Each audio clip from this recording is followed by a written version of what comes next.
கிறிஸ்துவுக்குள் மிகவும் பிரியமானவர்களே, இயேசு கிறிஸ்துவின் நாமத்தில் உங்கள் யாவரையும் அன்போடு கூட நான் வாழ்த்துகிறேன். இந்த நாளிலும் தேவன் நம்மோடு கூட இடைப்படுகிற ஒரு வார்த்தை எபிரெயர் 13ஆம் அதிகாரம் 6ஆம் வசனம். அதனாலே நாம் தைரியம் கொண்டு, கர்த்தர் எனக்கு சகாயர், நான் பயப்படேன், மனுஷன் எனக்கு என்ன செய்வான் என்று சொல்லலாமே. ஆம், இந்த வார்த்தையின் மூலம் தேவன் நம் ஒவ்வொருவரோடும் கூட இன்றைக்கு இடைப்படுகிறார். இன்றைக்கும் கூட ஒருவேளை நீங்க எத்தனையோ மனிதர்களை குறித்து ஒரு பயம் நிறைந்த இடத்துல நீங்க இருக்கக்கூடும். ஆனால் ஒரு நாளும் நமக்கு மனிதர்கள் எதிரிகள் இல்லை என்பதை நம்ம அறிந்திருக்கிறோம்.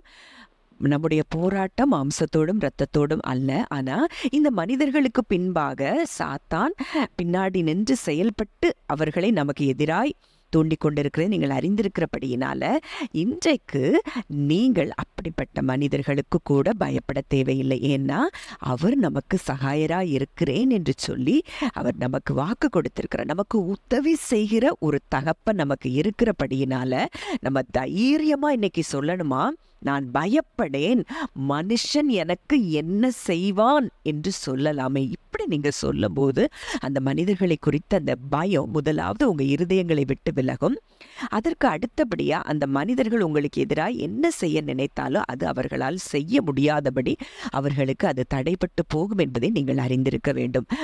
நம்ம வாசித்திருக்கிறோம், மனுஷனுக்கு பயப்படுகிற பயம் கண்ணியை வருவிக்குமா. அப்போ இன்றைக்கு நீங்க ஒருவேளை அப்படிப்பட்ட மனிதர்களுக்கு பயந்து கொண்டு இருக்கிற சூழ்நிலை உங்களுக்கு இருக்குமானால் அது உங்களுக்கு நீங்களே கண்ணியை வருவித்துக் கொள்கிறதான ஒரு காரியமாய் இருக்கும். இன்றைக்கு அந்த பயங்களை விட்டு நீங்கள் வெளியே வரும்படி தேவன் விரும்புகிறார். அதே எபிரெயர் 13:5 நம்ம பார்க்கிறோம், நான் உன்னை விட்டு விலகுவதும் இல்லை, உன்னை கைவிடுவதும் இல்லை என்று அவர் சொல்லி இருக்கிறாரே.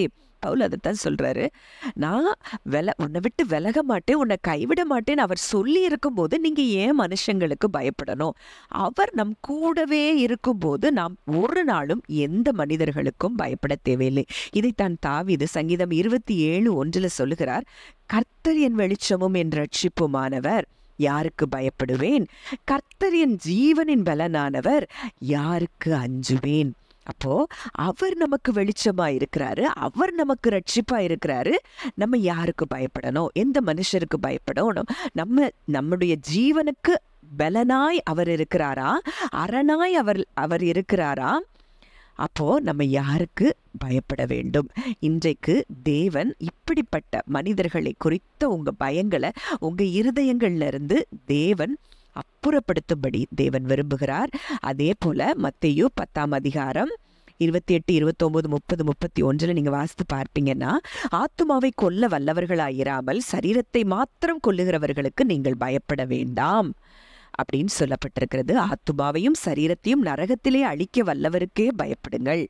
ஒரு காசுக்கு இரண்டு அடைக்கலான் குருவிகளை விற்கிறார்கள் அல்லவா? ஆயினும் உங்கள் பிதாவின் சித்தமில்லாமல் அவைகளில் ஒன்றாயிலும் தரையிலே விழாது. உங்கள் தலையிலுள்ள மயிரெல்லாம் எண்ணப்பட்டிருக்கிறது, ஆதலால் பயப்படாதிருங்கள். அநேகம் அடைக்கலான் குருவிகளை பார்க்கிலும் நீங்கள் விசேஷித்தவர்களாய் இருக்கிறீர்கள். இந்த வார்த்தையின் மூலம் தேவன் மறுபடியுமாக உங்களோடு இடைப்படுகிறார். உங்கள் தலையில இருக்கிற முடியை கூட அவர் எண்ணி வைத்திருப்பார் என்றால், அப்போ நம்மளை எவ்வளோ விசேஷித்தவர்களாய் அவர் பார்க்கிறார் என்றால் நீங்கள் பயப்பட வேண்டாம் என்று சொல்லி இன்றைக்கு தகப்பன் உங்களுக்கு ஆலோசனை கொடுக்கிறார். ஜெபிக்கலாம். அன்பின் பரலோக தகப்பனே, நன்றியோடு உம்மை துதிக்கிறோம், ஸ்தோத்தரிக்கிறோம். இந்த நாளிலும் கூட நீர் எங்களோடு இடைப்பட்ட உம்முடைய வாக்குத்தத்தத்தின்படி அப்பா, நீர் எங்களுக்கு சகாயராய் இருக்கிறபடியினால் நாங்கள் பயப்பட மாட்டோம். அப்பா, மனுஷன் எனக்கு என்ன செய்வான் என்று இன்றைக்கு நாங்கள் பேசுகிறோம், சொல்லுகிறோம். அப்பா, ஒரு நாளும் ஒரு மனிதர்களும் எங்களுக்கு விரோதமாய் நிற்க முடியாது, தீங்கு செய்ய முடியாது. ஏனென்றால் நீர் எங்களை விட்டு விலகுவதும் இல்லை, எங்களை கைவிடுவதும் இல்லை என்று சொல்லி வாக்கு கொடுத்திருக்கிறீர். அப்பா, எங்களோடு கூட ஒவ்வொரு நொடி பொழுதும் நீர் எங்களோடு கூட இருக்கிறபடியினால், எங்கள் ஜீவனுக்கு அரணாய் நீர் இருக்கிறபடியினால் ஒரு நாளும் ஒரு மனிதனும் ஒரு சத்ருவும் எங்களை தொட முடியாது என்பதை அறிந்து விசுவாசித்து உம்மை துதிக்கிறோம். நீர் கொடுத்த இந்த வாக்கு தத்தத்திற்காக உம்மை துதிக்கிறோம், ஸ்தோத்தரிக்கிறோம். துதி கன மகிமை யாவையும் இயேசு ஒருவருக்கே செலுத்துகிறோம். கர்த்தரும் மீட்பருமாகிய இயேசுவின் மூலம் கேட்கிறோம், ஜீவனுள்ள நல்ல பிதாவே, ஆமென்.